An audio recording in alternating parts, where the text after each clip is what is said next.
Olá, está no ar o TV Câmara Entrevista. No programa de hoje vamos falar sobre uma tecnologia um tanto polêmica que vem revolucionando o mercado de trabalho, os estudos e até as nossas rotinas, a inteligência artificial.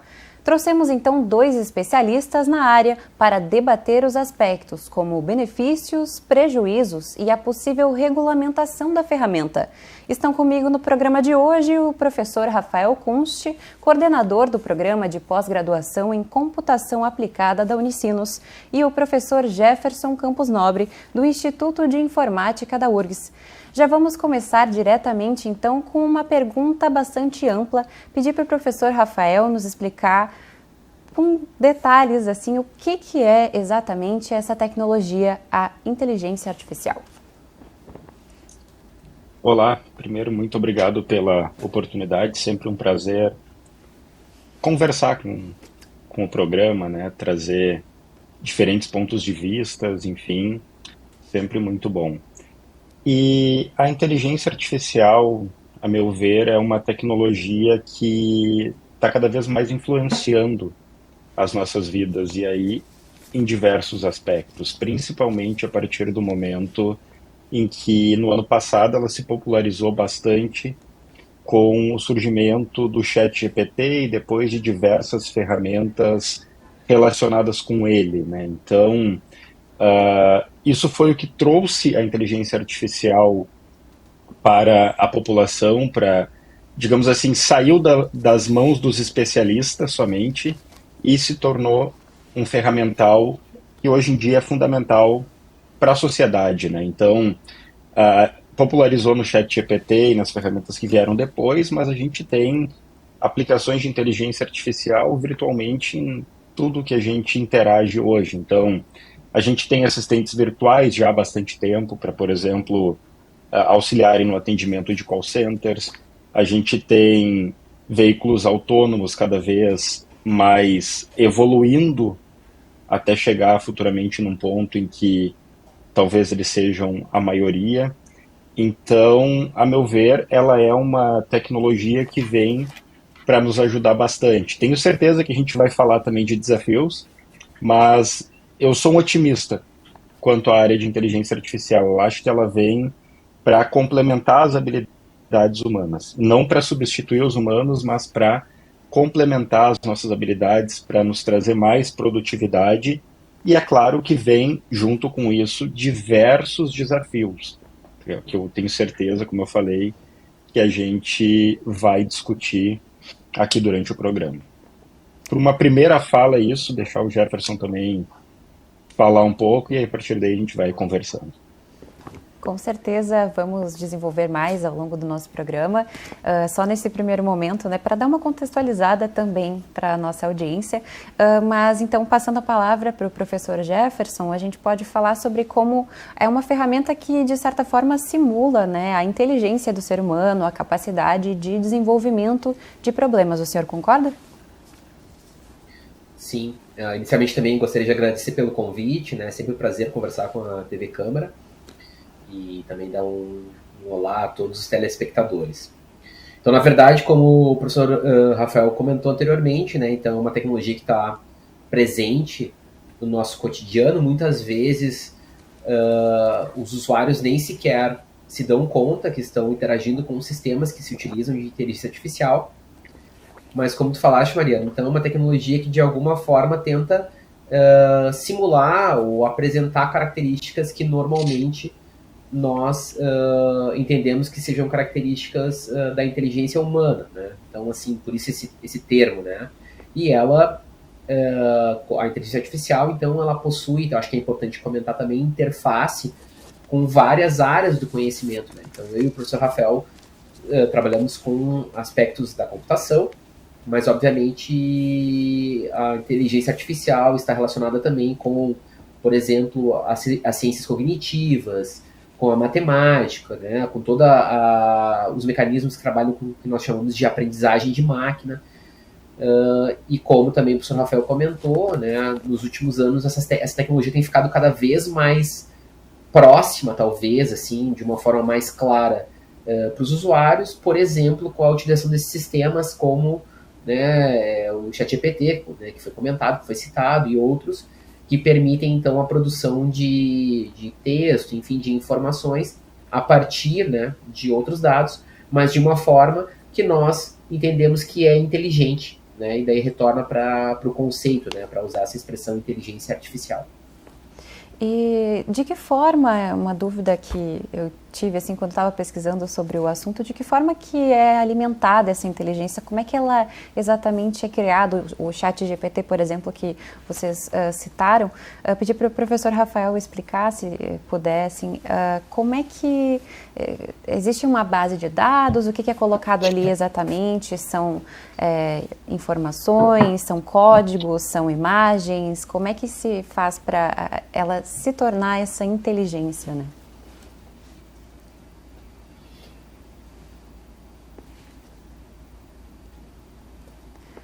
Professor Rafael, acredito que o senhor esteja sem o áudio, desculpa. Estão ouvindo agora? Agora sim. Desculpa, eu tinha fechado aqui sem querer o áudio. Mas o que eu estava dizendo é que tem uma frase que eu utilizo bastante com os meus alunos e que eu acho que cabe a gente trazer aqui, que é o seguinte: um modelo de aprendizado de máquina, que é uma das áreas da inteligência artificial, que naturalmente a gente vai discutir mais hoje, porque é onde está o ChatGPT, por exemplo. Um modelo de aprendizado de máquina, ele vai ser tão bom quanto os dados que nós temos disponíveis para realizar o que a gente chama de treinamento deste modelo. Então, o processo de treinamento, ele vai consumir dados e o que o modelo vai fazer é basicamente reconhecer padrões em cima desses dados e reproduzir esses padrões para, por exemplo, gerar um texto, no caso do ChatGPT, ou nas versões mais modernas do ChatGPT e do próprio Google Gemini, gerar imagens também. Então, se a gente pensar no ChatGPT, hoje ele utiliza várias fontes de dados e virtualmente utiliza o conteúdo da internet inteiro para realizar esse treinamento, o que é algo bastante complexo. Para a gente ter uma ideia, custou mais de 60 milhões de dólares treinar o modelo do GPT-4, que é o modelo mais atual. E isso envolve custos de processamento de dados, custos de armazenamento de dados, custos de energia elétrica, que é uma das questões que se discute, né? O consumo de energia elétrica que um treinamento de um modelo desses gera e o potencial impacto ambiental, inclusive, que isso possa vir a gerar, né? Mas basicamente o que se tem é um conjunto de dados muito grande, gerando o que a gente chama de grandes modelos de linguagem. O nome grandes modelos de linguagem vem exatamente dessa enorme quantidade de dados que é consumida durante o processo de treinamento desses modelos. E qualquer modelo ele precisa ser treinado para depois ser utilizado. Então, o que a gente utiliza hoje, por exemplo, no GPT-4, é um modelo que foi treinado pela empresa, pela OpenAI. Foram feitas várias melhorias em cima de um desses dados, né, para permitir que a gente consiga, por exemplo, conversar com ele e ter as respostas que a gente recebe. Então, reforçando, o modelo ele vai ser tão bom quanto os dados que estão disponíveis para treinar ele, e o que traz realmente a qualidade do ChatGPT e do Google Gemini, por exemplo, é realmente essa grande quantidade de dados e a própria curadoria que é feita pelas empresas em cima desses dados, para que evite, por exemplo, respostas antiéticas, respostas criminosas, que a gente volta e meia escuta, né, que o modelo X deu uma resposta que não deveria. Sim, por que ele deu a resposta que não deveria? Porque naquele conjunto de dados utilizado para o treinamento, de alguma maneira aquele padrão foi encontrado. Então, é complexo o processo, não basta simplesmente pegar todos os dados da internet e colocar no modelo. Exige também uma curadoria bastante rigorosa para que esse modelo responda de acordo com o esperado. Perfeito, professor Rafael. Também vou replicar para o professor Jefferson, então, uma questão sobre os estudos nessa área, assim, né, que o professor Rafael estava comentando que precisa de uma curadoria muito forte desses dados, que também precisam passar, então, imagino, por um filtro do ser humano, não podem ser completamente automatizados, até por ser a criação da ferramenta.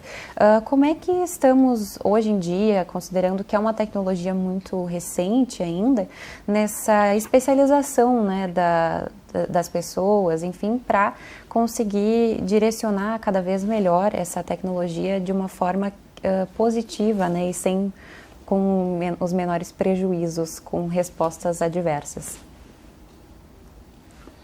Bom, eu acho que, Mariana, tu toca num ponto, né, que é bastante importante, que deve ser considerado, assim, né, em relação ao uso dessas tecnologias, né. Então, obviamente, na computação, nós nos deparamos com muitas tecnologias inovadoras, né, uma área que tem um ciclo muito rápido, assim, que nos últimos anos tem apresentado novas tecnologias, novas ferramentas que são muito contundentes, assim, em relação com a sociedade.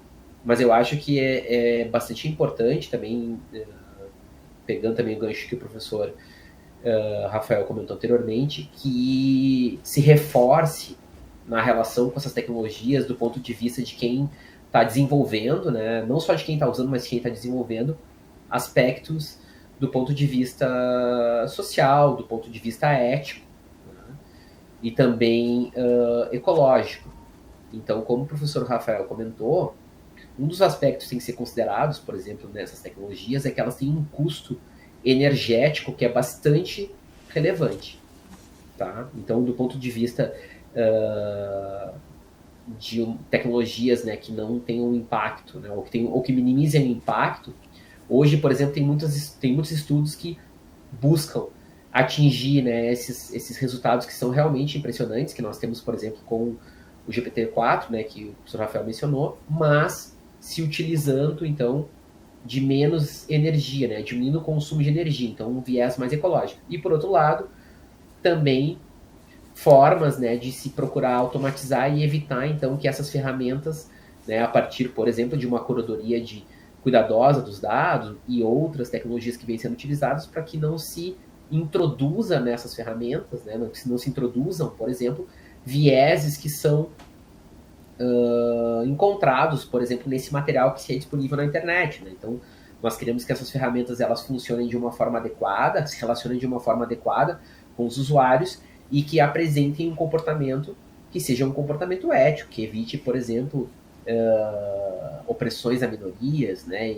Entre outras possibilidades que, infelizmente, já aconteceram, né? Então, nós já temos relatos, já temos, né, casos onde o uso da inteligência artificial prejudicou algumas populações, fez comentários que não respeitavam padrões éticos, então isso já aconteceu e creio que essa é uma área, inclusive, muito importante, tanto no ponto de vista de pesquisa, né? Então eu e o professor Rafael somos dois educadores, né? Somos pesquisadores e educadores, então tem uma questão de pesquisa, mas também como professores de computação, é importante que os novos, né, profissionais que vão desenvolver, esses estudantes hoje de cursos de ciência de computação, por exemplo, e outros da área, estejam preparados para lidar com essas questões no uso da tecnologia.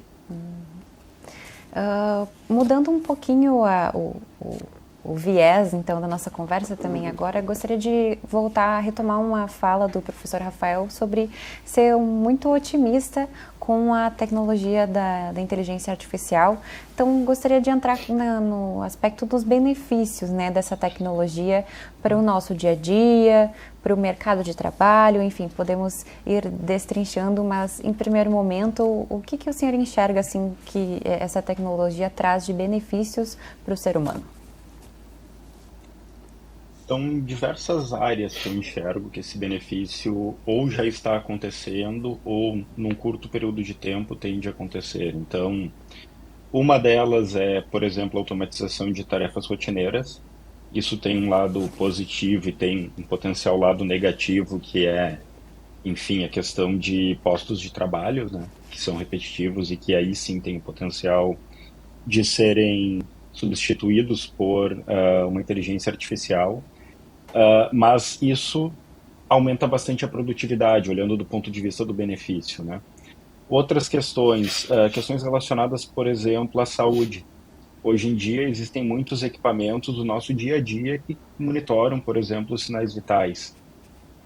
A gente pode, e alguns equipamentos de fato fazem, utilizar a inteligência artificial para verificar, por exemplo, claro que em um alto nível, que tu possa ter eventualmente algum problema de saúde, e aí, claro, ele não vai diagnosticar, mas ele vai indicar, ó, de repente procura um profissional da saúde para que o profissional te atenda e verifique se realmente é um problema ou não, né? Então, alguns smartwatches, por exemplo, têm funcionalidades nesse sentido que utilizam, por exemplo, inteligência artificial para compreender qual é o teu batimento cardíaco normal, digamos assim, e se aquilo sair de uma normalidade, te dá um aviso para que tu procure um profissional da saúde, né? Acho que é bem importante reforçar que ele não faz diagnóstico, mas dá uma indicação de procurar um profissional da saúde.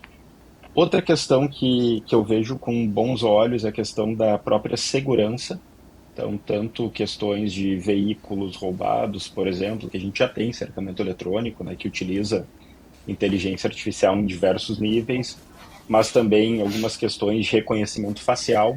A gente já tem bastante isso em aeroportos, por exemplo, para identificar sejam criminosos ou até mesmo pessoas que eu vi esses tempos, dando uma contextualização, num aeroporto, se não me engano, no Japão, tu poderia chegar na frente de uma máquina, olhar para a máquina, ela vai te fazer um reconhecimento facial e dizer onde que é teu portão de embarque.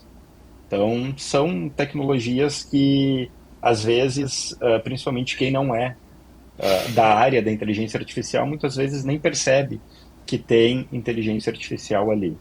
E aí são diversas áreas. Posso lembrar aqui também a área de transporte, em que a gente já tem, por exemplo, Porto Alegre tem algumas sinaleiras que são operadas com base no tráfego, então no trânsito que está passando ali. Então, se tem um trânsito maior em uma determinada via, o sinal verde vai ficar aberto mais tempo naquela via. Questão de... Na própria educação, a gente está passando por uma transformação. Principalmente a partir do momento em que surgiu o ChatGPT e depois as ferramentas que vieram na sequência com objetivos semelhantes. Hoje em dia, uma das questões que tem aparecido bastante, de uma forma bastante clara para mim, por exemplo, é a qualidade dos textos que os nossos alunos entregam.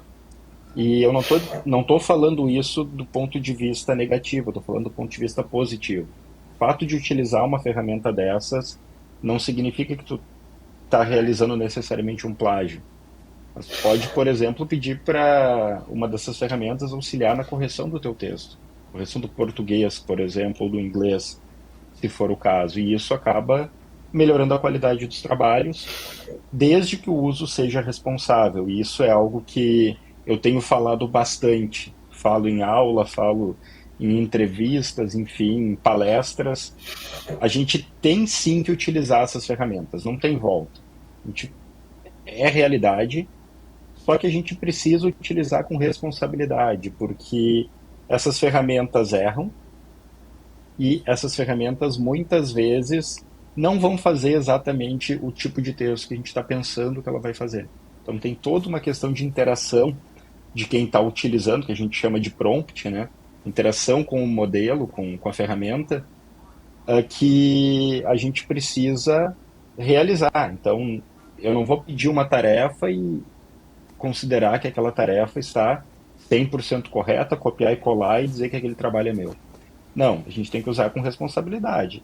Como eu falei, vai aumentar bastante a nossa produtividade, vai aumentar bastante até a qualidade em algumas áreas, por exemplo, revisão de textos, mas a gente não pode simplesmente, por exemplo, vamos pegar um trabalho de conclusão de curso.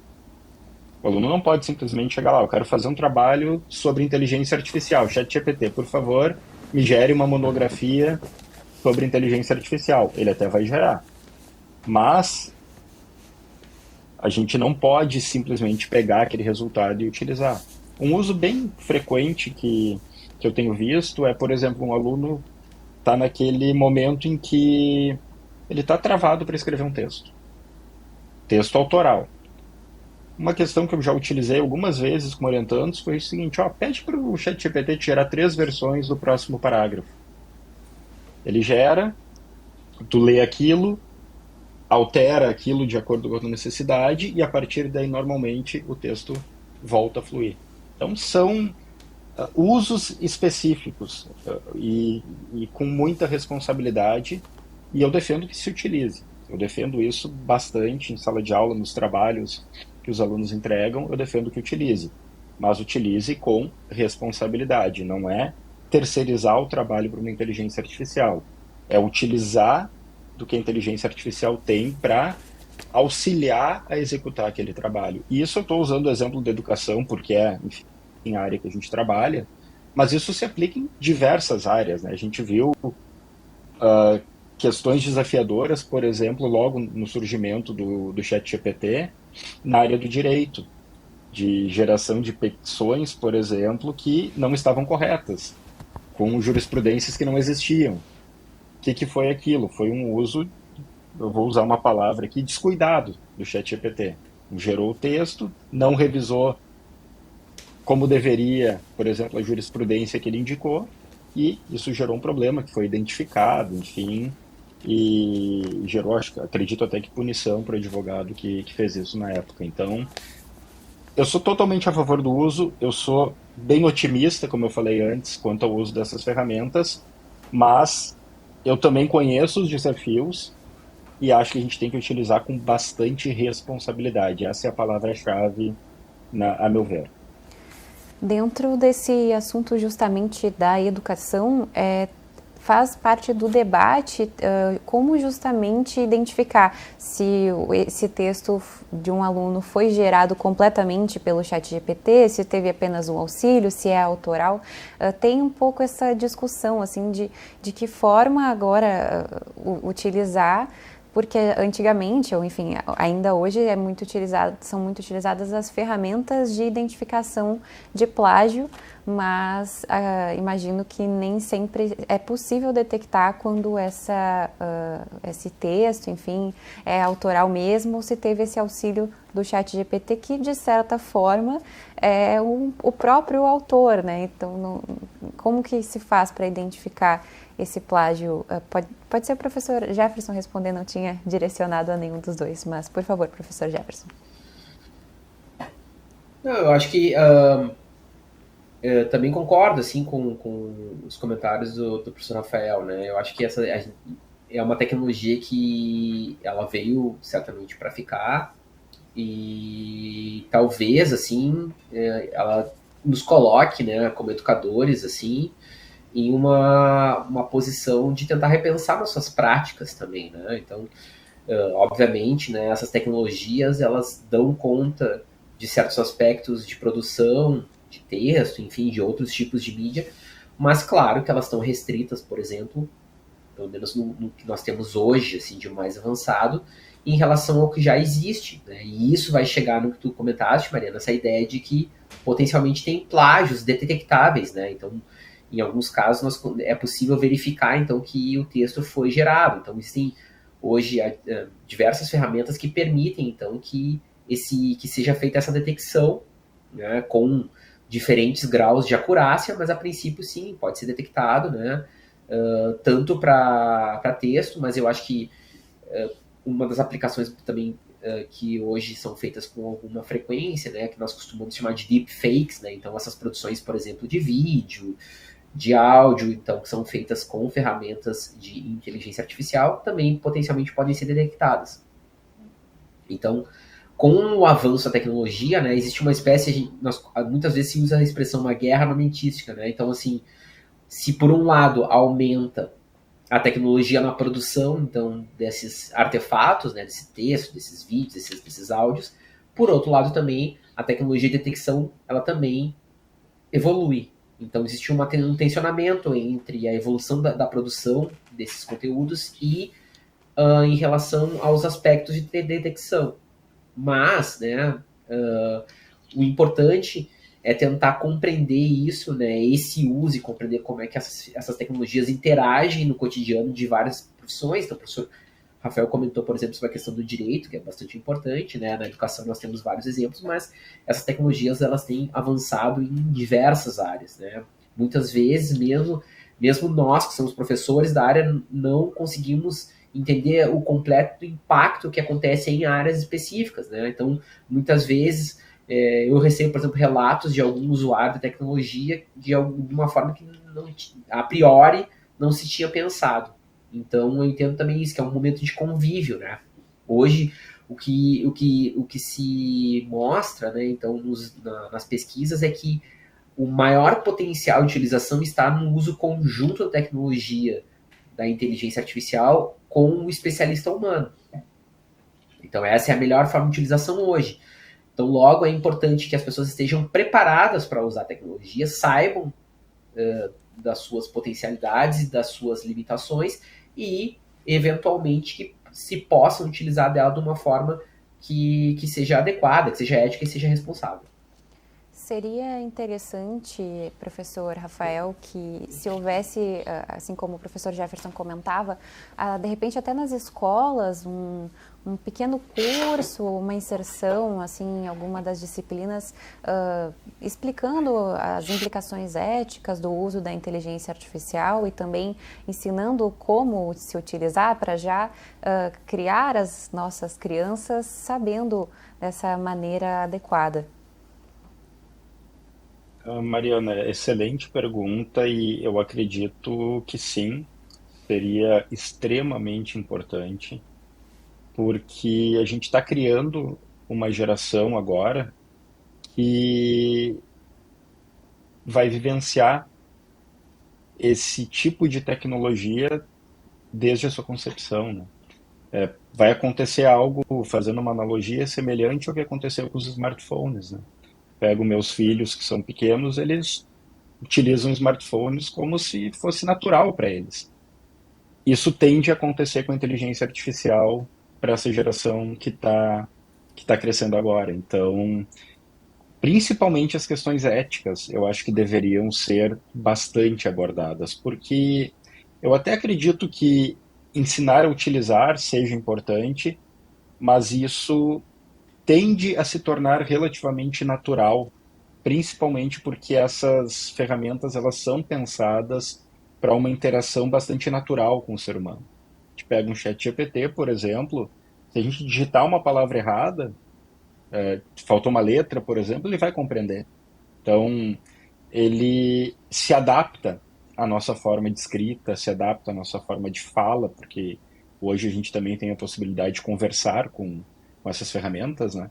Então, eu acredito que as duas coisas sejam importantes, mas a questão da discussão ética e da responsabilidade de uso seja chave nesse processo e eu creio que isso deveria ser até uma política de Estado.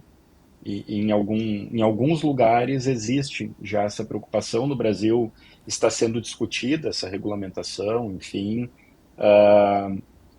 mas a gente ainda não tem. Isso é fato. Ocorrem, claro, ações mais pontuais. Eu já fui, por exemplo, em algumas escolas para falar sobre isso. Inclusive, achei bem interessante. No início desse ano, acredito que foi, eu fui a uma escola realizar uma palestra. Chegando lá, era para o quinto e sexto ano, sobre inteligência artificial. Eu achei isso fantástico, porque é realmente essa preocupação de começar a mostrar já para as crianças, pré-adolescentes, enfim, que a tecnologia existe, que elas vão interagir com essa tecnologia, mas que elas precisam ser éticas e responsáveis nesse processo. Então, ainda são, pelo que eu vejo, atividades pontuais, mas seria muito importante, a meu ver, se isso pudesse se tornar currículo, por exemplo. O senhor comentou justamente dessa regulamentação, é um projeto que tramita no Senado, né, aqui do nosso país desde o ano passado, e a votação vem sendo adiada, inclusive foi adiada pela terceira vez nessa última terça-feira. e, enfim, busca justamente colocar essas regras, quais os direitos que envolvem, né, como se deve utilizar efetivamente a inteligência artificial aqui no país, e gera controvérsias por conta de setores envolvidos, as grandes empresas que também têm um envolvimento com isso. Gostaria de pedir para o professor Jefferson, se puder falar, se acredita também ser importante, né, que haja essa regulamentação aqui no Brasil. Bom, Marina, eu acho que é fundamental, né? Então, assim, nós vemos hoje um espaço de interação com a tecnologia e é importante, sim, ressaltar, né, que existe uma certa, por mais que seja uma tecnologia nova e que ela é uma tecnologia que existe uma certa dificuldade de compreensão, né, por parte de muitas pessoas em relação a como ela opera e quais são os impactos dela, mas eu creio que seja importante compreender que existem certos desequilíbrios, né, e desproporcionalidades em relação ao uso dessa tecnologia, considerando os usuários comuns e as grandes empresas, né, especialmente assim falando de esses grandes players, né, do mercado de computação que nós temos atualmente, né, por exemplo, nas grandes redes sociais e empresas do gênero. Então, eu creio sim que é fundamental, e isso tem acontecido, é um movimento que não acontece só aqui no Brasil, em vários locais, para que se produza uma regulamentação, uma legislação adequada e que evite certos usos, né, enfim, né, que se coloque quais usos não são aceitáveis, as ferramentas, quais são os limites, né, que esses players têm que dar conta quando se utiliza a tecnologia. E creio que, obviamente, isso tem que ser feito com uma discussão, né, numa discussão com a sociedade, considerando os diversos participantes que nós temos assim em relação ao uso da tecnologia, mas creio que é fundamental a regulamentação e entendo que esse processo, né, que está se desenhando em vários locais, e obviamente esse processo ele enfrenta lobby de várias partes interessadas. Então, nós até esse momento estamos falando majoritariamente dos usos positivos, dos usos benéficos da inteligência artificial, mas nós temos, infelizmente, usos que não são positivos e que produzem prejuízos, né, de diversas ordens. Então, eu entendo que a regulamentação é, sim, o caminho para que nós consigamos ter um uso adequado, um uso ponderado, né, e um uso que objetive, então, assim, um ganho para a sociedade dessas tecnologias. Vamos aproveitar a fala do senhor, então, professor Jefferson, para entrar um pouquinho mais na questão dos possíveis prejuízos que acabam sendo gerados por esse uso, muitas vezes, indevido, né, da tecnologia, que é a inteligência artificial.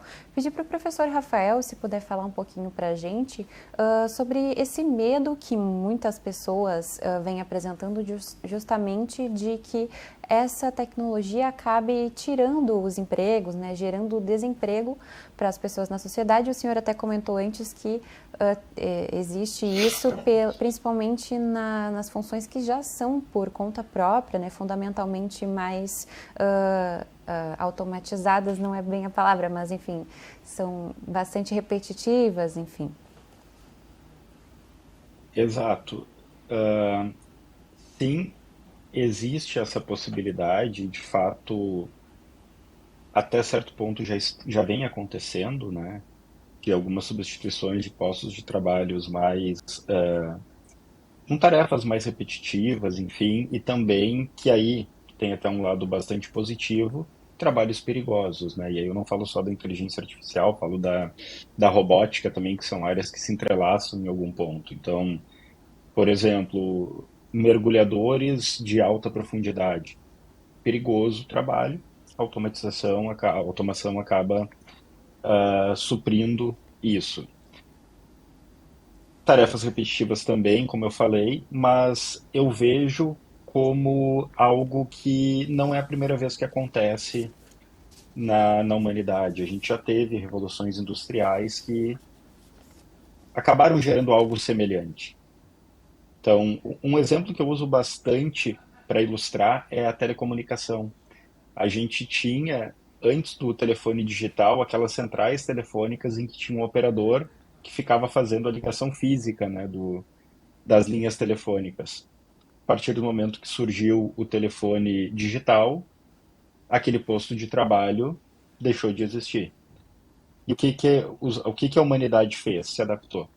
Então, eu acho que a grande palavra aqui é adaptação. Como a gente já comentou, o professor Jefferson também trouxe, é uma tecnologia que veio para ficar. Então, não é muito frutífero a gente lutar contra essa tecnologia. Dizer que a gente não vai poder implementar inteligência artificial para substituir postos de trabalhos repetitivos. Isso fatalmente vai acontecer com alguns postos, e eu acho que a gente precisa analisar essa situação da forma que ela é.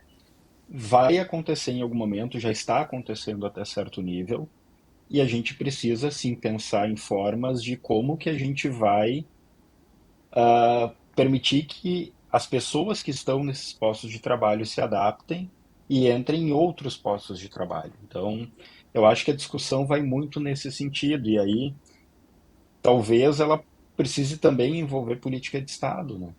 Porque a gente não vai, de fato, não vai impedir que isso ocorra. Não tem como impedir que isso ocorra. Agora, o que a gente tem sim como fazer é dar treinamento para essas pessoas, é buscar uma recolocação em outros postos de trabalho que demandem mais do cognitivo humano, porque isso a inteligência artificial não substitui. As tarefas que são cognitivas, as tarefas que são criativas, por exemplo, a inteligência artificial é muito limitada para substituir o humano. Como o professor Jefferson falou antes, ela fica bastante limitada ao que já existe. Embora pareça em alguns casos que a inteligência artificial é criativa, na verdade ela não é. Ela é muito boa em reconhecer e reproduzir padrões. Então, por exemplo, quando eu peço para uma inteligência artificial gerar uma imagem baseada no estilo de Van Gogh, por exemplo, o que a inteligência artificial está fazendo? Ela está sendo criativa? Não. Ela está reconhecendo o padrão do Van Gogh e está gerando, com base nas referências que ela já tem, uma nova imagem com base naquele padrão. Então, eu acho que o ser humano, acho não, tenho certeza que o ser humano vai continuar tendo o espaço. Eu não acredito numa visão em que as máquinas vão dominar todos os postos de trabalho. Isso, a meu ver, pelo menos está muito longe, ainda é ficção científica. Mas sim, em alguns postos de trabalho mais simples, digamos assim, quando eu falo simples, eu estou falando no sentido de repetição de tarefas, tá? Principalmente de tarefas que envolvam anotações, escritas, enfim. Nisso a inteligência artificial está num nível capaz de ser tão boa quanto o humano. Agora, em tarefas criativas, em tarefas cognitivas, isso não acontece. Então, de novo, para finalizar minha fala, eu acho que a questão é a gente conseguir se adaptar e, claro, auxiliar essas pessoas que estão nesses postos de trabalho que venham a ser ameaçados a se adaptarem a novos postos, né? Estar sempre aprendendo coisas novas e buscando se inovar a si mesmo, imagino, né, professor Rafael? Até comentar aqui que desde, acredito, do ano passado, tem até professores, apresentadores de jornal robôs, né, lá no Japão e na China, enfim, vai ocupando alguns espaços aí das nossas profissões. Mas concordo com o senhor, é exatamente isso, estar sempre buscando se transformar e aprender coisas novas. Uma outra questão. Desculpa, Mariana, só fazer um adendo, um final aqui, né, puxando a questão que tu trouxeste ali do apresentador. Na educação isso também está acontecendo. Harvard tem uma disciplina ministrada por inteligência artificial. Uma das primeiras disciplinas de ciência da computação tem um tutor que é uma inteligência artificial para auxiliar os alunos. Então, o professor também está, entre aspas, ameaçado nesse processo, né? Então, não tem profissão que não tenha algum nível de interação com essa inteligência, né? Agora, vai substituir o jornalista? Vai substituir o professor? Sinceramente, não acredito.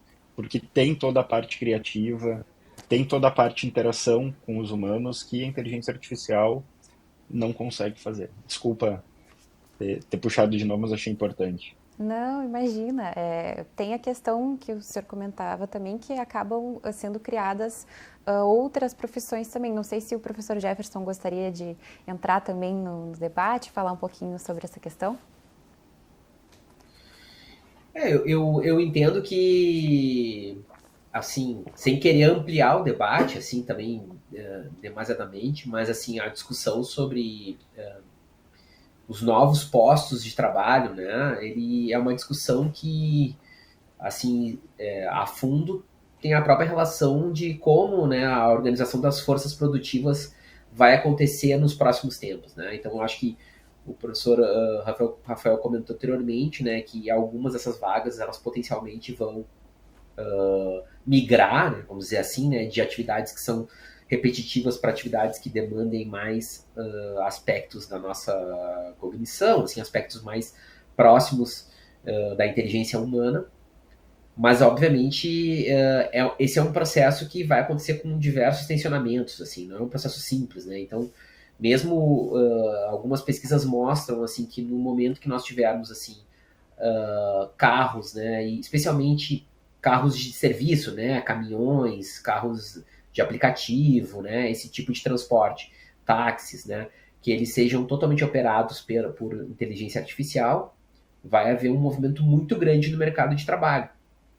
E daí a acomodação dessa multidão, enfim, desse conjunto muito significativo de trabalhadores, vai ter que ser dada, mesmo que se encontre, né, outras possibilidades para essas pessoas, isso vai tomar tempo. É um processo trabalhoso, então a educação ela opera numa velocidade que muitas vezes outras áreas operam de uma forma mais rápida, então isso demanda tempo formar essas pessoas, retomar a capacitação, a qualificação dessas pessoas.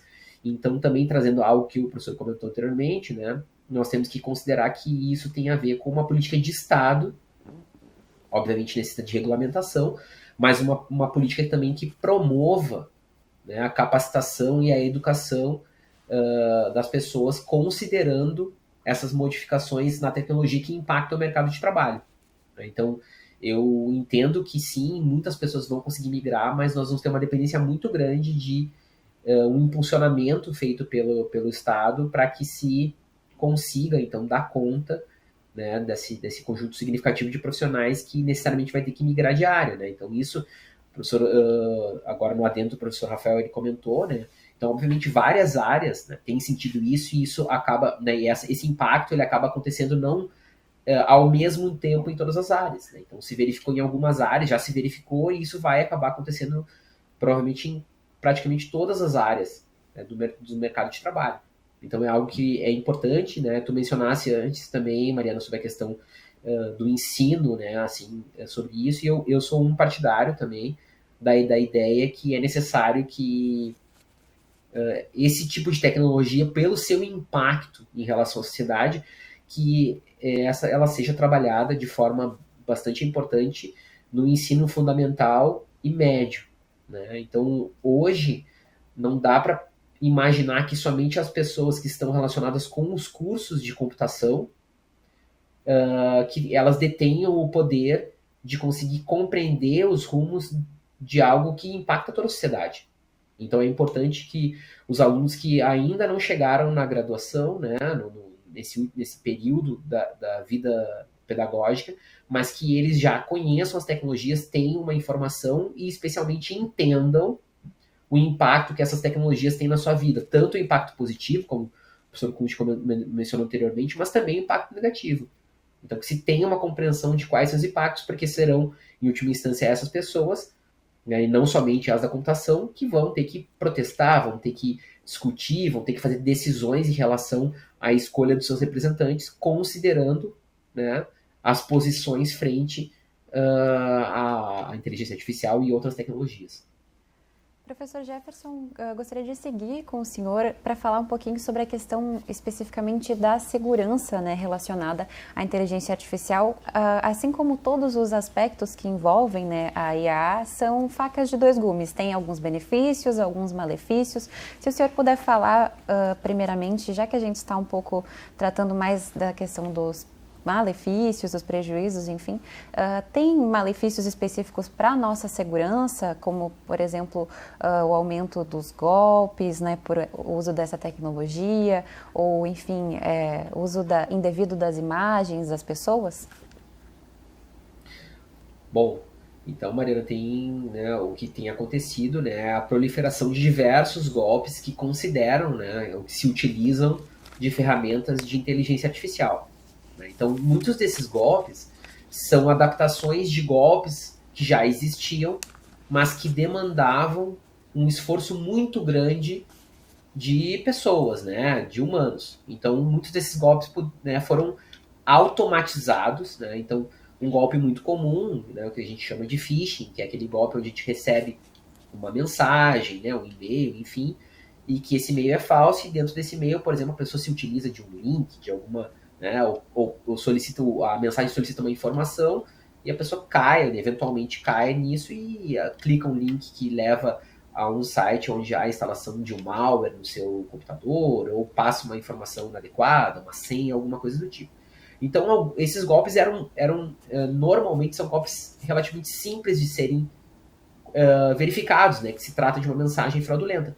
Porém, com a inteligência artificial, é possível fazer com que essas mensagens sejam tão customizadas, sejam produzidas de uma forma tão cuidadosa que se parecem cada vez mais com uma mensagem real. E aí dificulta, né? Então, para quem, né, para essa pessoa que tá, para essa vítima, que ela tá, né, que se trata de um golpe, né? A mesma coisa, por exemplo, né? Muitas vezes nós sugerimos como medida de segurança, né? Quando alguém fazia isso, então te mandaram uma mensagem pedindo alguma coisa no WhatsApp. Então os profissionais de segurança diziam assim, bom, então pede um áudio. Mas o que acontece hoje é que também é possível fraudar o áudio. Então, as inteligências de IA permitem que se produza um áudio, né, com, por exemplo, porções de áudio, né, de fala de uma pessoa na internet, que nós consigamos produzir um áudio que com, né, as falas que são desejadas, por exemplo, no contexto de um golpe, mas usando a voz da pessoa. Então, tem uma evolução em relação ao tipo de golpe, né, que pode ser verificado. Muito provavelmente, daqui a algum tempo, né, eu não tenho, nós não tem nenhum, não sei, não estou sabendo, não tem nenhum registro de golpes assim ainda, mas isso vai ser feito com vídeo também, muito provavelmente em pouco tempo. Então, vídeos falsos, né? Então, a gente há uma evolução. Claro que existe uma evolução também, né, como eu comentei, né, dá para perceber que também a inteligência artificial ela pode ser utilizada para detecção, né, dessas ameaças. Então, de novo, tem aquela, como eu falei, aquela corrida armamentista, né? Então, em relação a esses dois lados. Porém, hoje, nós estamos sim numa posição de uma grande vulnerabilidade em relação a potenciais golpes que estão se especificando, estão se especializando, e como, né, o que tem acontecido com essas ferramentas, cada vez é necessário menos poder computacional, então eu não preciso ter um grande computador, não preciso ter acesso a um grande conjunto, conjunto de recursos computacionais, e nem de muito conhecimento, então são ferramentas relativamente simples de serem utilizadas, mas que permitem produzir um golpe muito especializado, um golpe muito difícil de ser detectado. Então é algo que é um ponto de atenção, um desafio muito importante que nós temos. Eu sou um pesquisador, né, sou professor de cibersegurança, então é uma área que que tem muito interesse, que nós temos trabalhado para tentar diminuir, mitigar, então, esses potenciais ataques. Tenho inclusive um conhecido que foi vítima de uma tentativa, né? Não chegou a cair no golpe, mas uma tentativa desse golpe com o uso do áudio, né? Gerado pela tecnologia artificial. E também, professor Rafael, trazer o senhor para o debate, tem muito essa questão de vídeos ou imagens falsas criadas de pessoas que nunca estiveram na situação, enfim, mostrada naquela imagem ou naquele vídeo, como aconteceu já com diversas celebridades terem suas imagens utilizadas para propagandas, enfim, publicidades fraudulentas também, ou até casos como o do ano passado no Rio de Janeiro, que alunas tiveram fotos forjadas, enfim, como fotos pornográficas, né, forjadas e divulgadas como se fossem suas lá numa escola no Rio de Janeiro, aqui no Brasil. Tem maneiras de evitar isso, além, claro, da detecção, né, das ferramentas de detecção que o professor Jefferson comentava? É um tema bastante complexo, Mariana, porque, como qualquer outra tecnologia, a gente cria ela para o bom uso, né? Mas, infelizmente, pessoas mal intencionadas, elas vão utilizar isso para fins para os quais a tecnologia não foi pensada, né? E é muito difícil de evitar que isso aconteça. O que eu acho que é uma ferramenta bastante útil é a conscientização nesse sentido. Porque, por exemplo, pega essa questão das meninas do Rio de Janeiro, eu acredito que aconteceu em Porto Alegre também, um caso semelhante, foi, em tese, uma brincadeira, né? Então, em tese, né? De muito mau gosto, não estou defendendo, é horrível o que aconteceu e não deve se repetir, mas nesse caso a única forma de se ter evitado ali seria a conscientização de que existem consequências, né? E eu não consigo me colocar, por exemplo, no lugar dos pais dessas meninas, né? Porque e muito menos no lugar de quem foi a vítima, né? Porque é algo que realmente pode impactar demais de uma forma negativa a vida das pessoas, né? Então, tem que se ter conscientização, tem que se ter formas de detectar, e existem várias pesquisas no sentido de detecção já há bastante tempo. Existe um vídeo bem clássico do que pesquisadores fizeram isso com falas do Barack Obama e fizeram exatamente para estudar como fazer uma engenharia reversa ali para identificar formas de buscar reconhecer quando acontece esse tipo de ataque, né? Então, sim, a comunidade científica está preocupada com isso, está preocupada em fazer ferramentas de detecção, mas infelizmente é muito difícil de evitar a criação desses conteúdos. E aí, para evitar isso, tem muito da conscientização e também eu acredito muito na punição desses casos, né?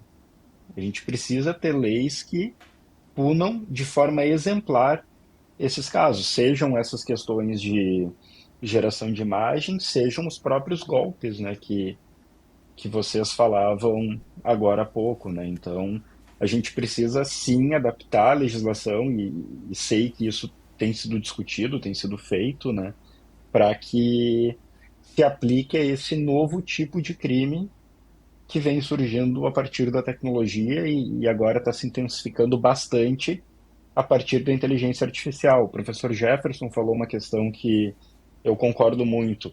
Realizar esse tipo de ataque, há pouco tempo atrás, era bastante trabalhoso. Hoje, se consegue, com esse tipo de ferramenta e com o uso indevido desse tipo de ferramenta, automatizar essas questões. Então, o golpista, fazendo uma analogia, ele vai perder o emprego por conta da atividade dele ser repetitiva, né? Ele é um dos afetados por essa situação.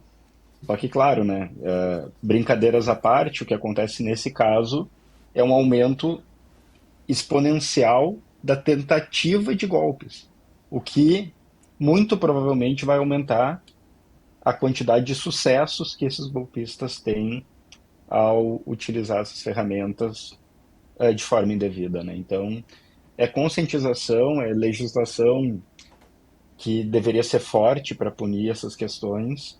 E, enfim, a comunidade científica tem feito o seu papel de buscar soluções para identificar esses problemas, né? Porque evitar essa geração, a geração, por exemplo, desses vídeos, é uma tarefa bastante difícil, né? Com certeza. Já vamos nos encaminhando para a finalização do nosso programa. Eu gostaria de saber se os senhores têm algumas considerações finais, coisas que gostariam de acrescentar de repente no nosso debate, começando pelo professor Jefferson. Bom, Então, inicialmente, queria novamente agradecer ao convite, né, pela TV Câmara.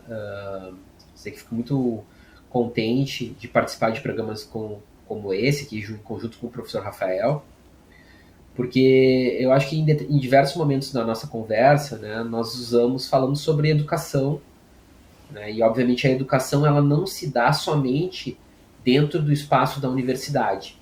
Então, obviamente, é muito importante que se discuta, né, com propriedade, com conhecimento, no contexto universitário, esse tipo de tecnologia, né, a inteligência artificial, seus impactos de uma forma equilibrada, de uma forma ponderada, tentando enxergar que é uma tecnologia que sim tem diversas possibilidades, mas que também tem as suas limitações, que ela apresenta várias vantagens, vários benefícios, mas que ela também apresenta riscos. Então acho que é importante essa dimensão.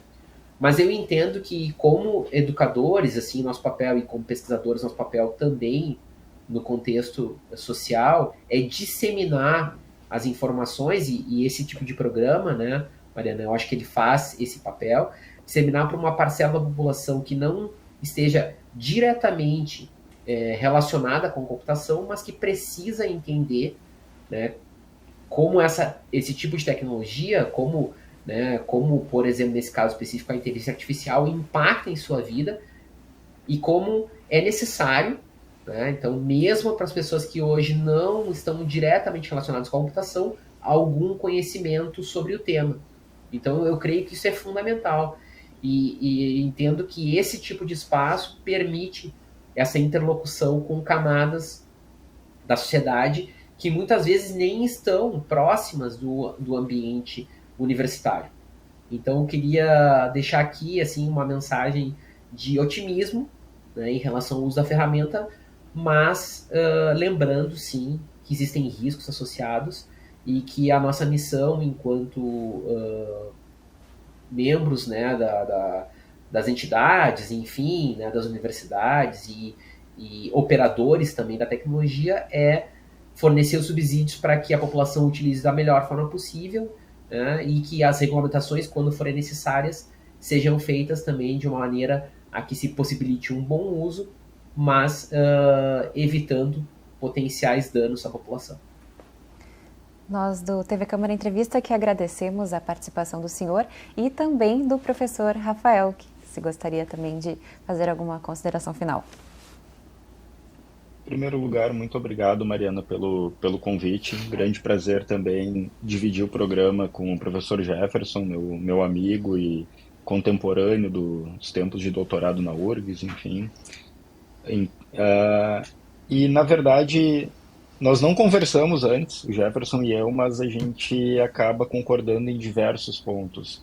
E um dos pontos que me deixa muito feliz em ter sido convidado e que me faz aceitar convites semelhantes frequentemente é que nos dá a oportunidade de popularizar o assunto, de tentar trazer em palavras, digamos assim, um linguajar não acadêmico, um linguajar que vá, de fato, permitir que a população que é leiga no assunto, que não é técnica na área de computação, por exemplo, de inteligência artificial, entenda um pouco de como que isso pode impactar nas suas vidas. E eu acho que essa é uma missão que nós temos como educadores. É sair de dentro da universidade e realmente trazer para a população de uma forma em uma linguagem o mais simplificada possível, para que a população realmente entenda. Eu vejo isso como sendo um dos principais papéis, na verdade, de educadores que trabalham com essas tecnologias, né? E fico bem feliz de ver isso acontecendo com bastante frequência. O Jefferson é um que está sempre também na mídia, está sempre trazendo essas visões e isso é bastante importante. Claro que a gente tem uma importância dentro da academia, naturalmente, é a nossa profissão, é para isso que a gente se formou, mas eu fico muito feliz quando a gente consegue transpor as paredes da academia e a oportunidade que vocês nos trazem aqui é exatamente essa. E para encerrar, a minha visão é otimista, eu falei isso no início, né? Mas a gente precisa ter muita ética e responsabilidade no uso dessas ferramentas. Então essa é a mensagem que eu quero deixar. Sou otimista, mas desde que a gente consiga chegar na população e convencer a população de que o uso tem que ser responsável, de que a gente precisa ter ética, enfim, e fazendo dessa maneira, eu acredito que a tecnologia vem para contribuir demais com a sociedade. Perfeito. Então vamos nos despedindo da nossa audiência com esse finalzinho de programa, falando justamente desse assunto que com certeza será muito falado ainda nos próximos meses, anos, enfim, porque é uma tecnologia que nem foi muito falada aqui hoje, que veio para ficar e tem muitos benefícios e alguns prejuízos também que vamos aguardar por esses resultados, de repente, da regulamentação aqui no nosso país e esperar que seja feita essa conscientização pedida justamente pelos professores Rafael Kunst e Jefferson Campos Nobre, que estiveram conosco hoje no programa. Agradeço novamente a participação de vocês, professores. E então o TV Câmara Entrevista fica por aqui. Para acompanhar mais detalhes da nossa programação, fique de olho nas nossas redes sociais. Obrigada pela sua companhia e eu fico por aqui hoje. Até a próxima edição.